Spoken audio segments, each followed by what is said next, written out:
Dear Tita L, magandang gabi po. Ako po si Ian, pero hindi ko po ito tunay na pangalan. Gusto ko lang po sanang humingi ng opinyon ninyo, pati na rin sana payo.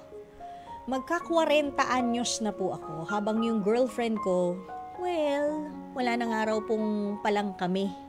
Bale, yung ex ko po ay 34 years old na.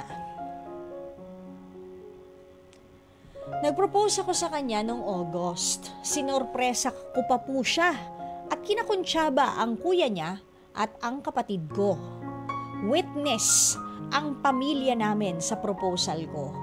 Birthday kasi ng pamangkin ko. Kunwari, celebration niya, pero proposal ko po talaga yun.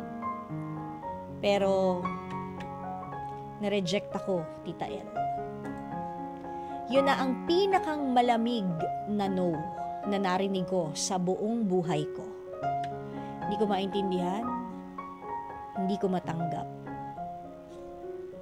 Niyakap niya ako pagkasabi niya ng no. Tapos binulong niyang mag-usap daw kami ng solo.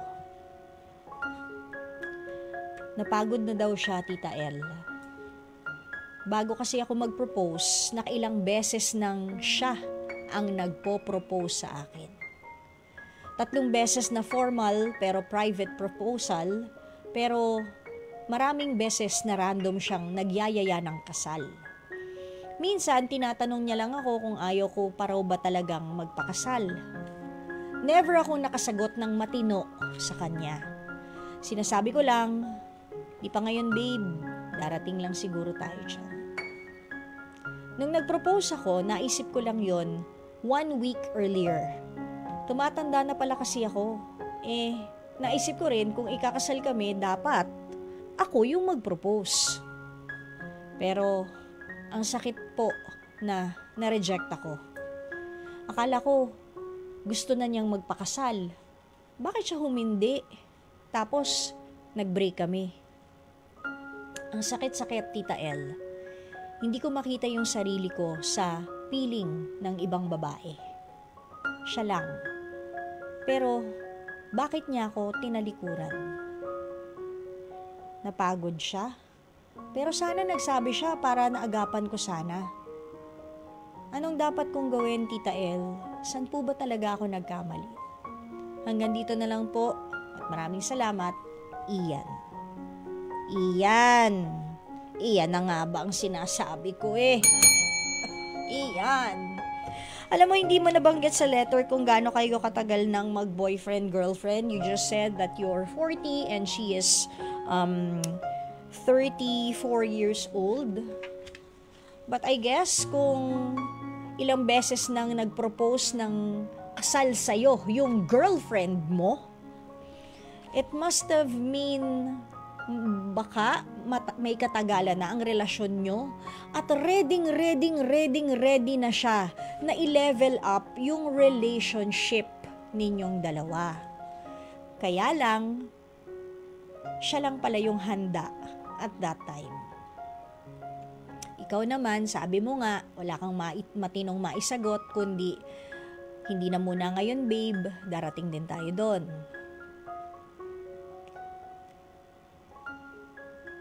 Siguro, tama siya sa sinabi niyang napagod siya.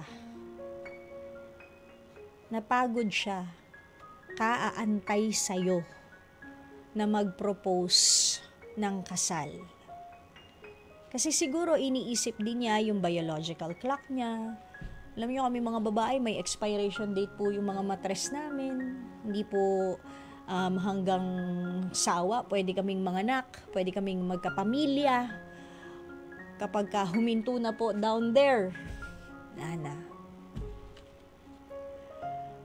Durog na yung mga pangarap namin na magka-baby, magkaanak. Siguro isa yun sa mga naging concerns ng girlfriend mo. Doon sa sinabi niyang napagod na siya. Napagod na rin siya siguro mag-antay sa'yo. Kita mo, siya na yung nagpo-propose ng ilang beses. But unfortunately nga, I guess you weren't ready at that time. And then finally, when it suddenly dawned into you, ting! May edad na rin nga pala ako. Naku, ano ba itong pinagagawa ko? Alam mo yung moment of realization mo, moment of awakening mo. The moment na na-realize mo yon, it was all too late.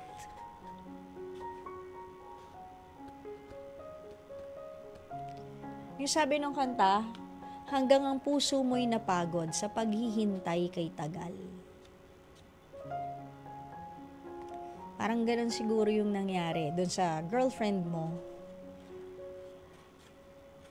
I guess, kung babasahin ko yung utak ng girlfriend mo, every single time that you tell her, numerous times na siyang nag-propose, and every single time that she proposes to you, and you tell her na darating din tayo dyan, siguro unti-unti na nababawasan yung baterya ng pag-ibig niya para sa'yo. Hanggang isang araw, nang ikaw ay nagising sa katotohanang siya na talaga ang the one at papakasalan ko, nagising din siya, Ian, sa katotohanan na hindi ko na pala siya mahal. Siguro hindi talaga siya yung para sa akin kasi dapat noon pa. Selfish ba pakinggan? Hindi ba selfish din kahit papano, Ian, yung ipinagkait mo? Pero naiintindihan ko na hindi ka pa handa. Sa tanong mo na sana naisalba mo yung relationship, I guess it's a non-nego. Kasi ang gusto niya, kasal eh. Paano mo mapagbibigyan yung girlfriend mo o yung ex-girlfriend mo sa aspetong yon kung hindi ka nga handa? Paano kayo magmi-meet halfway kung ang gusto talaga niya magpakasal na? It's very unfortunate yung naging ending ninyong dalawa. And sabi mo nga, wala kang ibang babae na nakikita na yung future mo, siya lang talaga. What if?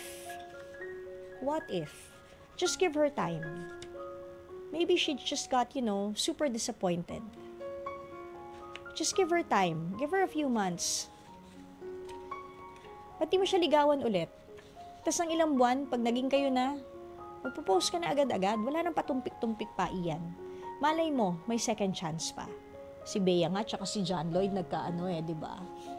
Another chance. Popoy ba siya? Diba, Ian? Pag gusto mo ang isang bagay, maraming paraan. Pag ayaw mo, maraming dahilan. Okay, Ian? Sana nakatulong. Sana lang. Okay?